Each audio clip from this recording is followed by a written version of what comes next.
Mirada Económica.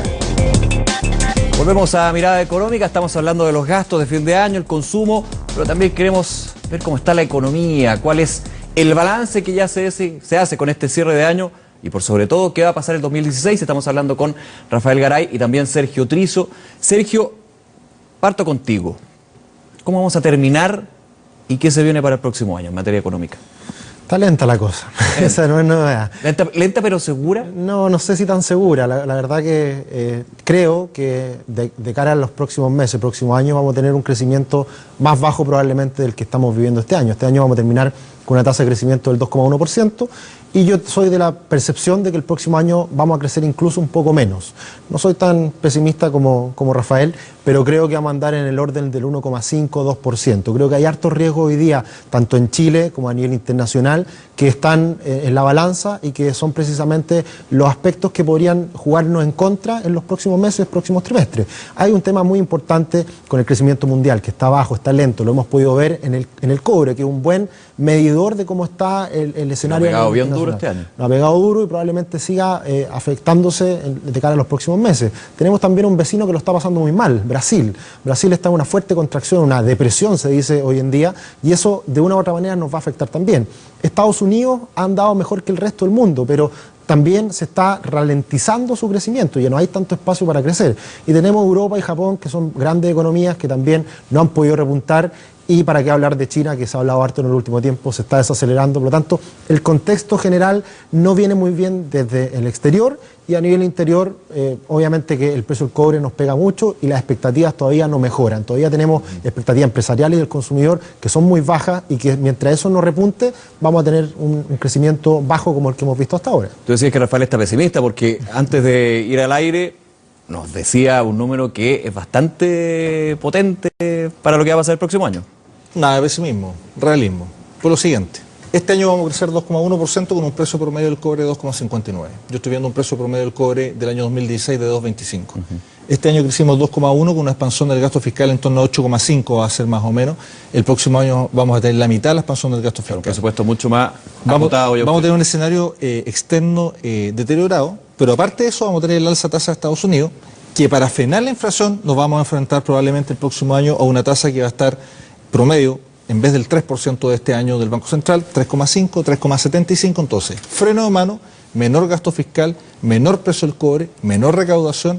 Eso te pone un escenario que, en mi estimación, te deja en un rango de crecimiento que va entre 0,5 y 1,5%. Yo creo que es muy difícil despegarse de eso. Yo sé, hoy día las estimaciones del Banco Central en torno a 2,5%, ¿cierto? De Hacienda en torno a 2,6%. Durante todo el año. Hemos visto recortes, y no solamente el Banco Central, Ministerio de Hacienda, Fondo Monetario Internacional, OCDE, CEPAL, lo que sea. Recuerda que para el año 2016 el FMI proyectaba un crecimiento del 3,6. Ya lo moderó a 2,7, o sea, es una caída muy fuerte. Y yo creo que en el IPOM del Banco Central de diciembre vamos a ver también una corrección, unas señales de que esto se va a ir ajustando. No dramáticas, porque el Banco Central tiene una misión también de mantenerse el nivel de calma, pero yo creo que el escenario es muy complejo, es un escenario además con turbulencias no solamente externas, a nivel interno. Creo que tenemos turbulencias desde el punto de vista de ciertas reformas que han sido mal llevadas, de un clima de antagonismo en todo sentido, antagonismo político, antagonismo con algunos empresarios que se han portado muy mal y que yo creo que tienen que ser sancionados, pero todo eso al final del día quiebra la confianza. Entonces, una economía que tiene menos ingresos, que tiene menos gasto fiscal,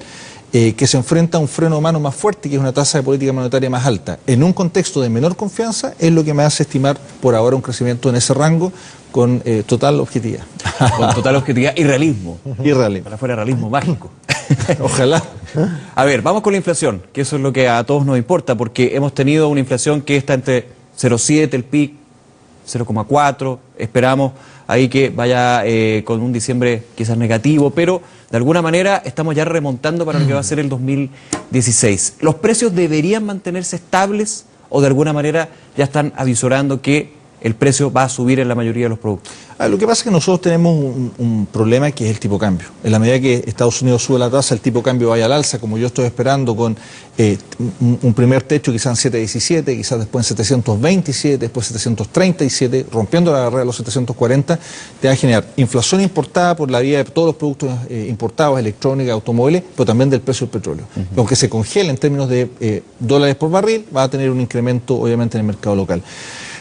Nosotros hemos celebrado, entre comillas, no en mi caso, esta menor inflación que se ha apreciado en el último tiempo, pero básicamente porque salió un mes de octubre del año pasado que tuvo inflación de 1 y se reemplazó por el mes de octubre de este año de 0,4, entonces cuando tú mides 12 meses se produce una corrección a la baja, pero después vamos a tener que va a salir diciembre del año pasado que tuvo menos 1 y te vas a enfrentar a un diciembre de este año probablemente con 0,4 y vamos a estar terminando el año con 4,8. No veo que la inflación pueda ceder por efecto tipo de cambio rápidamente y probablemente vamos a tener el primer semestre del año 2016 también con un problema de presión inflacionaria menor que el año 2015, pero va a estar presente y eso va a llevar probablemente a que el Banco Central actúe, yo creo, en dos vías. Una es... Tú decías una tasa de interés que podría llegar al 3,75%. Perfectamente podría llegar a 3,75%. Si las condiciones cambian, podría no ser así, pero por lo menos 3,5% lo vamos a tener quizás a fin de año o el primer trimestre del año 2016.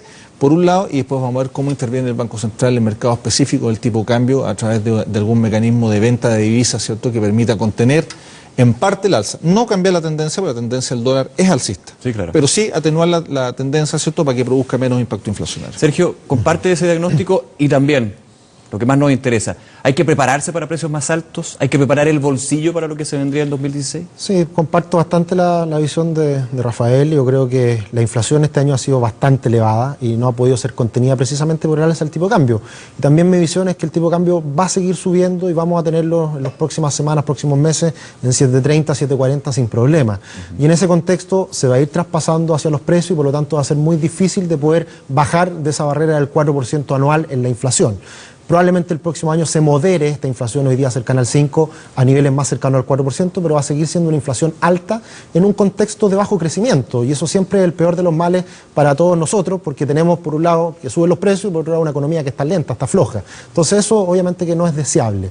Y por lo tanto, en ese sentido, hay que, seguir teniendo en consideración estos precios elevados que en gran medida son importados por esta alza del dólar que hemos visto y que se va a mantener. Aquí le lanzo la pregunta que uno siempre tiene la duda. ¿Cuánto, no es porcentaje, pero sí en términos de peso, es el componente del dólar para la inflación? Porque muchos dicen, pero ¿por qué va a subir el pan si el dólar, una moneda de otro país, comienza a subir también? El 25% de la inflación local es dólar. 25%. 25%. ¿Y por qué se contamina, por ejemplo, el precio del pan cuando sube el dólar? Pues resulta que el 52% de la producción de pan de Chile es con un petróleo. Cuando sube el dólar le pega el petróleo y por lo tanto se encarece el pan. Entonces es una línea bastante, directa. Pero hay una cosa que no se ha comentado en las últimas semanas, creo yo, y es que el indicador de alimentos de la FAO, de precios de alimentos, ¿cierto?, está llegando a niveles como los que veíamos a fines del año 2009. Recordemos que Chile llegó a inflación del 10%. ¿Ya? Y ese indicador tiene gran presión, y tiene gran presión, por ejemplo, en maíz, gran presión en trigo, y eso todavía no lo hemos internalizado. Eso unido a las condiciones locales. Chile tuvo inundaciones importantes en el sur, heladas y sequía en el norte, y eso ha ido encareciendo el precio de los alimentos y todavía no lo hemos, como que no hemos querido, tomarle la importancia. Porque esto no es un proceso reversible. O sea, cuando a ti se te daña la producción de papas, ¿cierto?, y eso incrementa el precio de manera importante, no es que viene una muy buena producción de papas después porque tiene sequía. De hecho, las papas son uno de los productos que más ha subido usted. Exactamente, y las lluvias del norte, o sea, la sequía del norte, al final del día, que hay que entenderla como un proceso de desertificación. Y eso te va a poner un desafío desde el punto de vista alimentario para el país que en un contexto de aumento de precios internacionales de los alimentos tampoco nos va a ayudar mucho.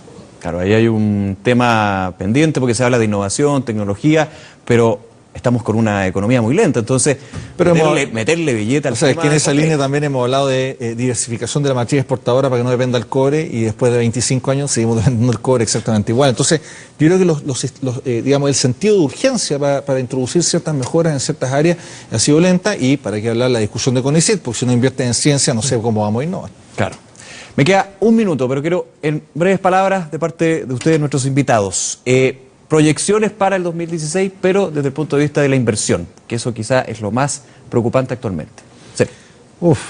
Por ahí está el gran problema. Mientras no mejore la confianza, va a ser difícil que tengamos mayor inversión el próximo año.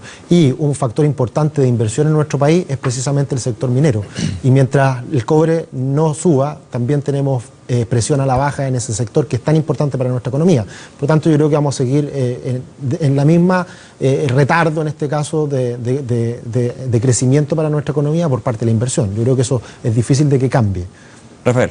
Año 2014 la inversión local cayó un 6,1%, año 2015 yo estimo que va a caer en torno al 1,8%, que eso es 4 veces lo que esperaba el Banco Central al comienzo.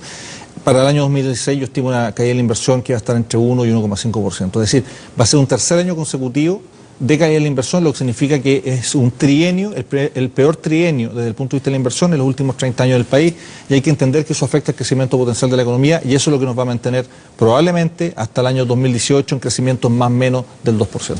Bien, pues, Sergio, Rafael, como siempre, muchísimas gracias por Nicolás, acompañarnos. muchas gracias por la invitación. Que estén muy bien. Gracias por la invitación. Y a ustedes, nuestro Twitter, @Mirada Económica, por supuesto, siempre recibiendo sus comentarios, sus dudas.